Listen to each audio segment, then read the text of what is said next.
Hello aspirants, welcome to the UPSC Analyzer. So today we will discuss newspaper analysis dated 7th of August 2022, and if you are liking this analysis then please like, share and subscribe. I have started my UPSC mentorship program in which I am covering current affairs from several newspapers and magazines and also discussing static parts related to every current affair in detail. If you are interested and want to join this program, for that you need to visit the Telegram group and the link of the Telegram group is in the description box. आज Sunday का newspaper है, ज़्यादा कुछ important news है नहीं, so if you want you can skip today's analysis. Basically वही news है which we have already discussed. यहाँ पर फर्स्ट न्यूज़ है वाइस प्रेसिडेंट धनखड़. एनडीए के vice presidential candidate Jagdeep Dhankhar 14th vice president of India बन चुके हैं and he defeated opposition candidate Margaret Alva. जो इलेक्टोरल कॉलेज होता है वाइस प्रेसिडेंट के लिए वो कंप्राइज करता है members of the two houses of parliament जो कि हैं लोकसभा और राज्यसभा. आप चाहें तो लक्ष्मीकांत से वाइस प्रेसिडेंट की चैप्टर को एक रीडिंग दे सकते हैं, बाकी इससे ज़्यादा इस न्यूज़ में कुछ मेंशन नहीं है. नेक्स्ट है Lanka differs arrival of China ship go ahead given hours before गोटा फ्लड. अब हमने 3 दिन पहले एक न्यूज़ डिस्कस की थी एक्सप्लेन्ड पेज पर कि चाइना का एक शिप है युआन वांग 5 जो कि हम्बनटोटा पोर्ट पर आ रहा है और उसकी जो रेंज है वो यहाँ पर 750 किलोमीटर्स है, तो इंडिया की सिक्योरिटी थ्रेटन हो सकती है. तो with its monitoring equipment the Yuan Wang 5 vessel could snoop on many of India southern ports and sensitive facilities from Sri Lankan waters. तो यहाँ पर इंडिया ने डिप्लोमेटिक प्रेशर बनाने की कोशिश की कोलंबो पर कि आपने यहाँ पर क्यों क्लियरेंसेस प्रोवाइड कर दी. तो इंडिया ने अब तक श्रीलंका को $4 बिलियन की हेल्प प्रोवाइड की है. इसके अलावा IMF के साथ जो टॉक्स चल रही हैं श्रीलंका की उसमें भी इंडिया हेल्प कर रहा है श्रीलंका को. तो ऐसे में श्रीलंका से हम इतना तो एक्सपेक्ट करते ही हैं. जब यहाँ पर क्लियरेंस दी थी तो उस समय प्रेसिडेंट थे गोटाबाया राजपक्षा और ये जो राजपक्षास ब्रदर थे ये काफ़ी ज़्यादा प्रो चाइना थे. तो clearances for the Yuan Wang class vessel to berth at Hambantota port was given by the foreign ministry on July 12, a day before president Gotabaya Rajapaksa who was driven out of the office by a people's movement. लेकिन अब जो president हैं श्रीलंका में वो है रणिल विक्रमसिंघे और उन्होंने यहाँ पर डेफर करा दिया है. तो he requested that the arrival date of Yuan Wang 5 be deferred until further consultations are made on this matter. India अभी तक श्रीलंका को हेल्प कर चुका है $4 बिलियन की. इसके अलावा IMF के साथ टॉक्स में भी हम यहाँ पर श्रीलंका को एक हेल्पिंग हैंड प्रोवाइड कर रहे हैं. Delhi was shocked to learn that the government in Colombo had given clearances for the Chinese military vessel to berth at Hambantota. और यहाँ पर हमने डिप्लोमेटिक प्रेशर बनाने की कोशिश की और हमें डिप्लोमेटिक विन मिल भी गई है. Hambantota port was developed with loans from the Beijing और इस प्रोजेक्ट की कोई भी फाइनेंशियल वायबिलिटी थी नहीं. उसके बाद इस पोर्ट को यहाँ पर लीज पर दे दिया गया to Chinese company. In 2017 the Sri Lankan government lease the port to China Merchants Port Holdings company जो कि एक हांगकांग बेस्ड शिपिंग कंपनी है और इस पोर्ट को लीज पर दे दिया गया for a period of 99 years. At first यहाँ पर श्रीलंका ने हमें एश्योरेंस देने की कोशिश की कि जैसे ही ये शिप आएगा हम इसके रडार को ऑफ करा देंगे, लेकिन बेसिकली श्रीलंका के पास इतनी एक्सपर्टीज़ नहीं होगी कि वो ये पता कर सके कि इसके रडार ऑफ है या नहीं है. तो at first Colombo sought to give assurances कि ये रिसर्च शिप है और ये कोई स्पाई करने नहीं आ रहा है, लेकिन हमने यहाँ पर उसके बाद भी यहाँ पर डिप्लोमेटिक प्रेशर बनाया और श्रीलंका बेसिकली यहाँ पर मान गया. But India conveyed that this did nothing to allay its concern over the vessel. Basically ये जो युआन वांग क्लास है इसको यूज़ किया जाता है by the People's Liberation Army और ये सैटेलाइट्स को मॉनिटर करते हैं. इसके अलावा इंटरकॉन्टिनेंटल बैलिस्टिक मिसाइल्स को भी यहाँ पर मॉनिटर करते हैं. President Ranil Wickremesinghe's government had conveyed to Delhi. जो परमिशन दी गई थी वो यहाँ पर प्रीवियस गवर्नमेंट के द्वारा दी गई थी, तो उस समय प्रेसिडेंट थे गोटाबाया राजपक्षा.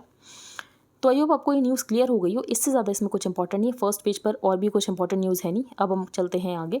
यहाँ पर ग्रैप की बात की गई है, ग्रेडेड रिस्पॉन्स एक्शन प्लान. तो इस ईयर ग्रैप में थोड़े चेंजेस किए गए हैं. तो ग्रैप इस साल से प्रीएम्प्टिव तरीके से काम करेगा. इससे पहले जो ग्रेडेड रिस्पॉन्स एक्शन प्लान है वो तब यहाँ पर फोर्स में आता था जब पर्टिकुलेट मैटर एक थ्रेशोल्ड लिमिट तक पहुँच चुका होता था. लेकिन पहले फोरकास्ट से पता चल जाएगा कि इस दिन जो है वो पोल्यूशन का लेवल इतना हो सकता है, तो बेसिकली प्रीएम्प्टिव तरीके से ही यहाँ पर रिस्ट्रिक्शंस लगाना स्टार्ट कर दिए जाएंगे.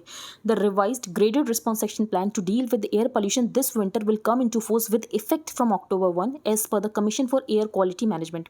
दिस ईयर ग्रैप को यहाँ पर डिफरेंट तरीके से इंप्लीमेंट किया जाएगा. इट विल बी प्रीएम्प्टिव, तो बेसिकली यहाँ पर एडवांस तरीके से इसको इंप्लीमेंट किया जाएगा.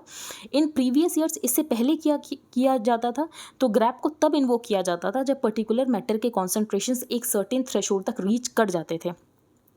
फिर यहाँ पर जो एयर क्वालिटी है, तो अगर पुअर होगी, वेरी पुअर होगी, सीवियर प्लस होगी, तो उसके अकॉर्डिंग यहाँ पर रिस्ट्रिक्शंस लगाए जाएंगे।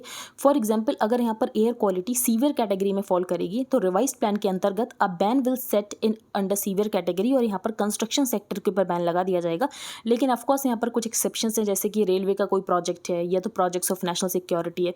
फिर इंडस्ट्रीज़ के ऊपर भी यहाँ पर रेस्ट्रिक्शंस लगाए जाना स्टार्ट कर दिया जाएगा अगर ये फॉरकास्ट है कि पॉल्यूशन जो है इस थ्रेशोल्ड तक रीच कर सकता है। सीवियर कैटेगरी में यहाँ पर जो BS3 पेट्रोल और BS4 डीजल 4 व्हीलर्स हैं उनके ऊपर भी यहाँ पर रेस्ट्रिक्शंस लगाए जाएंगे। तो ग्रैप आपको पता होना चाहिए, इससे ज़्यादा कुछ यहाँ पर इंपॉर्टेंट नहीं है।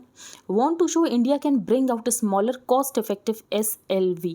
तो इसरो के चेयरपर्सन S सोमनाथ सर का इंटरव्यू है, तो एक बार हम डिस्कस कर लेते हैं। यहाँ पर SSLV के बारे में कुछ बताया गया है। तो with the maiden flight for the ISRO's newly developed 3 stage solid fuel small satellite launch vehicle. तो मेडन फ्लाइट होने वाली है स्मॉल सैटेलाइट लॉन्च व्हीकल की। अब ये कैसे डिफरेंट है PSLV और GSLV से? जो PSLV और GSLV है उसको सिर्फ वर्टिकली असेंबल किया जा सकता है, लेकिन ये जो है SSLV इसको वर्टिकली और हॉरिजॉन्टली दोनों ही तरीके से असेंबल किया जाता है। तो it makes it convenient to assemble in both horizontal and vertical conditions, making it very flexible for operations. The current PSLV and GSLV can be assembled only vertically. फिर यहाँ पर नाविक की बात की गई है। नाविक क्या है? तो जैसे GPS है US का, वैसे ही हमारा नाविक है। जैसे चाइना का बाइडू है, तो वैसे ही हमारा नाविक है, तो ये आप याद रख सकते हैं। ISRO does not want to operate SSLV as a commercial activity. Basically हम भी ये दिखाना चाहते हैं कि हम भी एक smaller cost effective satellite launch vehicle बना सकते हैं, जो कि हमने बनाई है SSLV, और उसकी मेडन फ्लाइट होने वाली है। तो बस आपको इतने फैक्ट्स पता होने चाहिए। अब हम चलते हैं आगे। नाविक आपको पता होना चाहिए। Justice Chandrachud, being tolerant does not mean blind conformity. तो यहाँ पर बहुत अच्छा कोट है वॉल्टेयर के द्वारा, जो कि आप यूज़ कर सकते हैं अपनी आंसर राइटिंग में। I disapprove of what you say but I will defend your right to say it. तो हो सकता है कि आप जो कह रहे हैं मैं उससे सहमत नहीं हूँ, लेकिन आपके कहने का जो राइट है वो मैं हमेशा डिफेंड करूँगा। तो Voltaire, I disapprove of what you say but I will defend your right to say it. Make no mistake being accepting and tolerant of the opinions of others. तो यहाँ पर आप दूसरे के ओपिनियंस को लेकर टॉलरेंट हो सकते हैं, लेकिन इसका मतलब ये नहीं कि आप उसके लिए कन्फर्मिटी भी दिखाएं। तो ये कोई ज़रूरी बात नहीं है। By no means translates into blind conformity and it does not mean not standing up against hate speech. तो उसके पास भी यहाँ पर बोलने का हक है, और आपके पास भी यहाँ पर इनजस्टिस के अगेंस्ट या गलत के अगेंस्ट आवाज़ उठाने का हक है। फिर यहाँ पर बात की गई है व्हाट इज़ लीगल। अब जैसे इंपॉर्टेंट पॉइंट यहाँ पर ये बताया गया है कि व्हाट इज़ जस्ट, कि हो सकता है कि वो लीगल ना हो, तो वो जस्ट है लेकिन वो लीगल नहीं। फॉर एग्जांपल सेक्शन 377 हटाया गया था। तो अगर हम देखें तो सेक्शन 377 को हटाने की ज़रूरत थी, specially lack of child labour legislations for the longest time. इसके अलावा मिनिमम वेजेस की रिक्वायरमेंट है, लेकिन नहीं था अभी तक। तो यहाँ पर ये सब कुछ इनजस्ट था, इसलिए इसको यहाँ पर चेंज करने की कोशिश की गई। All these issues existed simultaneously with the institutions of law, however we now agree कि ये सब कुछ अनजस्ट था, इसीलिए इनको हटाया गया। तो आप वॉल्टेयर का ये कोट यूज़ कर सकते हो। अब हम आगे चलते हैं। Supreme Court lets unmarried women and 24 week pregnancy opens door for others. तो जो रूल 3B है of the law recognizes certain category of women, जो कि यहाँ पर 24 हफ्तों में भी यहाँ पर टर्मिनेट करा सकती हैं प्रेगनेंसी, लेकिन वो यहाँ पर सर्टेन कैटेगरीज ऑफ वुमेन है, such as divorcees, widows, minors, disabled and mentally ill women and survivors of sexual assault और rape as being entitled to medically terminate pregnancy in particular situations. लेकिन इसमें यहाँ पर अनमैरिड वुमेन को include ही नहीं किया गया है। तो यहाँ पर जो मेडिकल टर्मिनेशन प्रेगनेंसी एक्ट है वो रूल 3B यहाँ पर रिकॉग्नाइज करता है कि 24 वीक्स में भी यहाँ पर प्रेगनेंसी को टर्मिनेट कराया जा सकता है, लेकिन वो सिर्फ सर्टेन कैटेगरीज ऑफ वुमेन के लिए है, जिसमें अनमैरिड वुमेन को इंक्लूड नहीं किया गया है। तो सुप्रीम कोर्ट का यही कहना है कि आप अनमैरिड वुमेन और मैरिड वुमेन के बीच में ऐसे डिस्टिंग्विश नहीं कर सकते हैं, और अगर आपने यहाँ पर डिस्टिंग्विश किया है तो ये पूरी तरीके से आर्बिट्ररी है। On Friday a bench of justices said there are appear to be no logical reasoning to allow a married women to do so under the medical termination of pregnancy act 1971 and rules framed under it. लेकिन आप ये same जो right है वो deny करते हो to unmarried women, जबकि risk तो दोनों वुमेन के लिए सेम ही है। तो आप ये यहाँ पर डिस्टिंक्शन क्यों कर रहे हो? An unmarried women who suffers a pregnancy beyond 20 weeks can suffer the same mental anguish जो कि यहाँ पर मैरिड वुमेन सफर करती है। तो why should she be excluded from termination up to 24 weeks if a married women is allowed? तो ये यहाँ पर सुप्रीम कोर्ट का कहना है। तो हो सकता है कि इसके बाद इस कैटेगरी में मैरिड वुमेन, अनमैरिड वुमेन को भी इंक्लूड कर दिया जाएगा with married women. The bench said it can strike down the restrictive clause, क्योंकि ये पूरी तरीके से आर्बिट्ररी है। आपने यहाँ पर मैरिड वुमेन को तो इंक्लूड किया, लेकिन आपने यहाँ पर अनमैरिड वुमेन को इंक्लूड नहीं किया, which in turn would allow extending the benefit of terminating pregnancy above 20 weeks to unmarried women as well. तो ये हमने जजमेंट बहुत बार डिस्कस किया था। तो पहले ये केस हाई कोर्ट में गया था, फिर सुप्रीम कोर्ट में गया है, तो ये हम काफ़ी टाइम से डिस्कस कर रहे थे इस केस को। अब हम आगे चलते हैं। जो वाइस प्रेसिडेंट ऑफ इंडिया होते हैं वो ex officio chairman of Rajya Sabha भी होते हैं। The speech that I might have made, तो यहाँ पर हम देख लेते हैं क्या स्पीच यहाँ पर ऑथर देना चाहते थे। तो सबसे पहले तो उन्होंने बात की है प्राइजेस बढ़ रहे हैं, rising prices are badly hurting the people specially the poor and the middle class, consumption fall हो गया है, सेविंग्स फॉल हो गई है, हाउस होल्ड डेट यहाँ पर इंक्रीज़ हो रहा है, मैल न्यूट्रिशन इंक्रीज़ हो रहा है, लेकिन गवर्नमेंट इन सारे फैक्ट्स को एक्नॉलेज कर ही नहीं रही है। फिर यहाँ पर ऑथर ने ये बताया कि फिस्कल डेफिसिट बहुत ज़्यादा हो रखा है, गवर्नमेंट ने एस्टिमेट किया है 6.4% of fiscal deficit. Current account deficit जो है वो भी बहुत ज़्यादा है, तो करंट अकाउंट डेफिसिट में भी नियर $30 बिलियन इन अप्रैल जून, और हो सकता है कि इस साल जो करंट अकाउंट डेफिसिट है वो $100 बिलियन को भी सरपास कर जाए। The current account deficit crossed $100 billion for the whole year as estimated, तो इसके डिजास्टर्स कॉन्सिक्वेंसेस हो सकते हैं। हमने यहाँ पर एडवांस्ड इकोनॉमीज़ को फॉलो किया, ऐसा ऑथर का कहना है, और हमने भी यहाँ पर रेपो रेट को बहुत कम कर दिया, और उसके बाद हमारी इकोनॉमी में आ गया इन्फ्लेशन। अब इन्फ्लेशन को काउंटर करने के लिए हम यहाँ पर रेपो रेट को इंक्रीज कर रहे हैं। तो we know that the policy rate is set by the RBI, the government has nominated 3 members to the monetary policy committee, इसीलिए गवर्नमेंट की भी अकाउंटेबिलिटी बनती है। तो India followed the advanced economies when they pursued an accommodative monetary policy, और हमने भी बहुत ज़्यादा मार्केट में लिक्विडिटी को पंप किया, लेकिन जब यहाँ पर इन्फ्लेशन बहुत ज़्यादा बढ़ गया तो आरबीआई ने कैलिब्रेटेड टाइटनिंग की तरफ आरबीआई ने मूव करना स्टार्ट कर दिया। तो if RBI hikes the interest rate तो उसकी वजह से डिमांड कंटेन होती है, और जो प्राइजेस है वो मॉडरेट होते हैं, लेकिन डिमांड भी कंटेन होती है यहाँ पर। The fourth is the supply side. तो ऑथर ने ये कहा है कि हम इंपोर्ट्स के सब्स्टिट्यूट को ढूंढने में लगे हुए हैं, क्योंकि हम यहाँ पर आत्मनिर्भर कैंपेन को पुश करते हैं। अब आपने इंपोर्ट्स के सब्स्टिट्यूट की तो बात कर दी, लेकिन आपको डोमेस्टिक सप्लाई भी तो इंक्रीज़ करनी है, लेकिन एमएसएमईज डीप डिस्ट्रेस में हैं। इसके अलावा जो लार्ज कंपनीज़ हैं वो अपने प्रॉफिट को मैक्सिमाइज़ करने के बारे में सोचते हैं, जिसकी वजह से वो यहाँ पर जानबूझकर सप्लाई को कर्टेल करते हैं, जिसकी वजह से उनको ज़्यादा प्रॉफिट्स हो। Trade is shackled by the GST laws and rates. तो माई क्वेश्चन इज़ कि गवर्नमेंट डोमेस्टिक सप्लाई को कैसे इंक्रीज़ करने वाली है, तो यहाँ पर ये ऑथर ने क्वेश्चन किया है। फिर ऑथर का लास्ट पॉइंट ये है कि गवर्नमेंट यहाँ पर बहुत ज़्यादा टैक्स को इंक्रीज़ कर रही है। This government is careless, heartless and anti poor, add to that the periodic hikes in GST rates on goods and services consumed by the poor and the middle class. तो यहाँ पर author ने ये बात की फिस्कल डेफिसिट बहुत ज़्यादा है, करंट अकाउंट डेफिसिट $100 बिलियन को रीच कर सकता है। फिर एडवांस्ड इकोनॉमीज़ को हमने फॉलो तो किया लिक्विडिटी पंप करने के लिए मार्केट में, लेकिन उसकी वजह से इन्फ्लेशन आ गया। And the last point is कि इंडिया में जो जीएसटी रेट है उसको बहुत ज़्यादा बढ़ाया जा रहा है।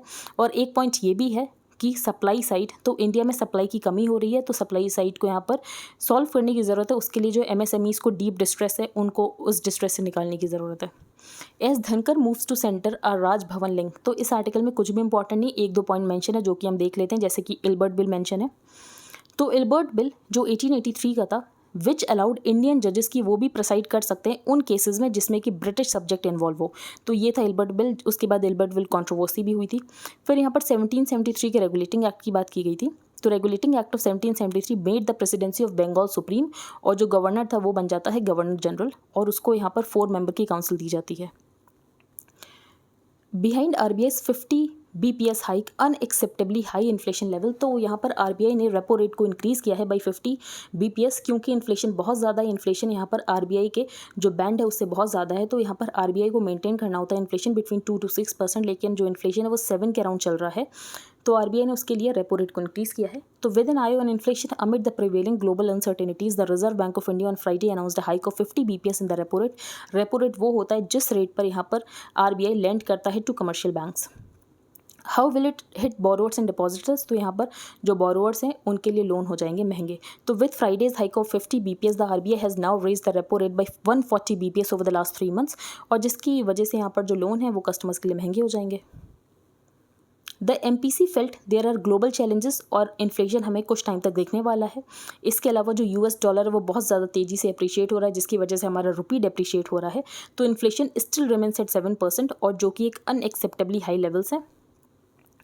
फिर यहाँ पर बात की गई है कि आरबीआई का रेपो रेट इंक्रीज़ करने के बाद ही यहाँ पर जो RLLR है बैंक ने उसको हाइक कर दिया है। तो RLLR क्या है? Repo rate linked lending rates. तो अगर रेपो रेट इंक्रीज़ होगा तो लैंडिंग रेट जो उससे लिंक है वो भी इंक्रीज़ होंगे। तो several banks have raised their repo rate linked lending rates after the Reserve Bank of India ने यहाँ पर रेपो रेट इंक्रीज किया बाई 50 बेसिस पॉइंट्स। फिर यहाँ पर बात की गई है एक्सटर्नल बेंचमार्क लैंडिंग रेट्स, तो वो भी यहाँ पर इंक्रीज हो गए हैं। तो with the RBI moving to a rising rate cycle, banks too have started raising their lending rates both externally benchmarked and marginal cost of funds based. अब यहाँ पर जो RLLR है वो तब रिवाइज होता है जब यहाँ पर आरबीआई रेपो रेट को रिवाइज करती है, लेकिन जो MCLR है वो हर महीने रिवाइज होता है। तो MCLR is revised by lenders every month. अब हम आगे चलते हैं। यहाँ पर गाज़ा स्ट्रिप की बात की गई, तो गाज़ा में जो है वो है हमास। तो Hamas seized power in Gaza from rival Palestinian forces in 2007, 2 years जब इसराइल ने वहाँ से विड्रू किया था। तो 2 years after Israel withdrew from the coastal strip. तो आप गाज़ा स्ट्रिप की एक बार लोकेशन देख लेना कहाँ पर है। बाकी इससे ज़्यादा कुछ इंपॉर्टेंट न्यूज़ है नहीं, बस यहाँ पर ये बताया गया है Xi builds security fortress for China and himself. तो यहाँ पर कलर रिवॉल्यूशन की बात की गई है। तो कलर रिवॉल्यूशन एक फ्रेज़ है जो कि रशिया ने अडॉप्ट किया था for popular unrest in the name of democracy, कि वेस्ट जो है डेमोक्रेसी के नाम पर बहुत ज़्यादा अनरेस्ट कराने की कोशिश करता है कंट्रीज़ में, तो उसको यहाँ पर नेम दिया गया था कलर रिवॉल्यूशन। तो यहाँ पर शी जिनपिंग का ये कहना था कि चाइना भी टारगेट था कलर रिवॉल्यूशन का phrase the party adopted from Russia for popular unrest in the name of democracy, और इसका ब्लेम इन्होंने लगाया था वेस्टर्न नेशंस पर। अब जो चाइना है वो क्या करने की कोशिश कर रहा था, और ये जो शी जिनपिंग है ये क्या करने की कोशिश कर रहे थे, तो ये जो सिक्योरिटी फोर्ट्रेस है वो अपने अराउंड बिल्ड करने की कोशिश कर रहे थे, और इन्होंने जो differentiation between the internal security और एक्सटर्नल सिक्योरिटी उसको पूरी तरीके से ख़त्म कर दिया है। तो he expand the very meaning of national security in China bolstering the party's control on all fronts. तो यहाँ पर पूरी तरीके से पार्टी को सेंट्रलाइज कर दिया है। He has strengthened, centralised and emboldened and already pervasive security apparatus. तो बेसिकली हम ये देख सकते हैं कि वो अपनी पोजीशन को यहाँ पर ये अपने आप को पोजीशन करने की कोशिश कर रहे हैं कि वो सबसे ज़्यादा पावरफुल हैं since Mao Zedong and Deng Xiaoping. Xi has built what he calls a comprehensive system and design for a world. तो बेसिकली ये क्रिएट करने की कोशिश कर रहे हैं कि पूरी जो दुनिया है वो चाइना को थ्वार्ट करने की कोशिश कर रही है politically, economically, socially, militarily and technologically, जिसकी वजह से इनको ये मॉडल बनाना पड़ रहा है। तो ये इनका पॉइंट ऑफ व्यू है जिसकी वजह से he has build security fortress for China and himself. अब एक बार हम रिवाइज कर लेते हैं जो भी हमने रीड किया। तो एनडीए के vice presidential candidate Jagdeep Dhankhar बन चुके हैं 14th vice president of India, और जो इलेक्टोरल कॉलेज होता है वाइस प्रेसिडेंट का वो कंप्राइज करता है members of the 2 houses of parliament. फिर चाइना की एक शिप जिसका नाम था युआन वांगफाई वो हम्बनटोटा पोर्ट पर आ रही थी, लेकिन श्रीलंका ने डेफर कर दिया इंडिया से डिप्लोमेटिक प्रेशर के बाद। तो this is a diplomatic win for India. जो हम्बनटोटा पोर्ट है वो 99 ईयर लीज पर है चाइना की ही कंपनी के पास। फिर ग्रैप प्लान हमने डिस्कस किया। फिर यहाँ पर हमने SSLV के बारे में डिस्कस किया जो कि है स्मॉल सैटेलाइट लॉन्च व्हीकल। फिर नाविक जो कि US के GPS सिस्टम की तरह है, और इसके अलावा ये हॉरिजॉन्टली और वर्टिकली दोनों ही तरीके से असेंबल हो सकती है, लेकिन PSLV GSLV वो सिर्फ यहाँ पर वर्टिकली ही असेंबल हो सकती थी। फिर यहाँ पर हमने वॉल्टेयर के द्वारा एक कोट डिस्कस किया, that is I disapprove of what you say but I will defend your right to say it. फिर rule 3B of the law recognise करता है सर्टेन कैटेगरीज ऑफ वुमेन, जिसको कि यहाँ पर 24 हफ्तों में भी वो अपनी प्रेगनेंसी को टर्मिनेट करा सकती हैं। तो उसमें यहाँ पर मैरिड वुमेन को इंक्लूड किया गया है, लेकिन अनमैरिड वुमेन को इंक्लूड नहीं किया गया है। तो सुप्रीम कोर्ट का ये कहना है कि आप डिस्टिंक्शन क्यों कर सकते हो between the married and the unmarried, तो ये पूरी तरीके से आर्बिट्ररी है और सुप्रीम कोर्ट इसको स्ट्राइक डाउन भी कर सकता है। तो अभी नेक्स्ट हियरिंग होनी है। फिर यहाँ पर हमने डिस्कस किया the speech that I might have made कि फिजिकल डेफिसिट बहुत ज़्यादा, करंट अकाउंट डेफिसिट बहुत ज़्यादा, GST रेट को हाइक किया जा रहा है। इसके अलावा सप्लाई साइड इश्यूज़ हैं, हमने एडवांस्ड इकॉनमीज़ को फॉलो किया जिसकी वजह से हमारे यहाँ इन्फ्लेशन आ गया। फिर यहाँ पर हमने इल्बर्ट बिल डिस्कस किया 1883 में, विच अलाउड इंडियन जजेस की वो प्रोसाइड कर सकते हैं उन केसेस में जिसमें यहाँ पर ब्रिटिश सब्जेक्ट्स इन्वॉल्व हैं। फिर RBI ने रेपो रेट इंक्रीज़ किया। उसके बाद हमें देखने को मिला कि repo rate linked lending rates भी इंक्रीज़ हो गए और यहाँ पर एक्सटर्नल बेंचमार्क लैंडिंग रेट्स भी इंक्रीज़ हो गए। फिर हमने हमास जो कि रूल करते हैं गाज़ा स्ट्रिप पर, तो गाज़ा स्ट्रिप की आपको लोकेशन देखनी है। She build security fortress for China and himself. तो यहाँ पर इन्होंने नेशनल सिक्योरिटी की पूरी तरीके से डेफिनेशन ही चेंज कर दी, क्योंकि ये अपने आप को पोजीशन करना चाहते हैं डेन जियांगपिंग और माओ जेडोंग की तरह as the most powerful leader since Mao Zedong and Deng Xiaoping, जिसकी वजह से इन्होंने एक कॉम्प्रहेंसिव सिस्टम बिल्ड किया। और बेसिकली वो ये यहाँ पर पोर्ट्रे करने की कोशिश करते हैं कि पूरा जो वर्ल्ड है वो चाइना को थ्वार्ट करने की कोशिश करता है। फिर यहाँ पर कलर रिवॉल्यूशन एक टर्म यूज़ हुआ है। तो आई होप आपको सब कुछ क्लियर हो गया होगा। If you like the video then please like, share and subscribe. Thank you and have a nice day.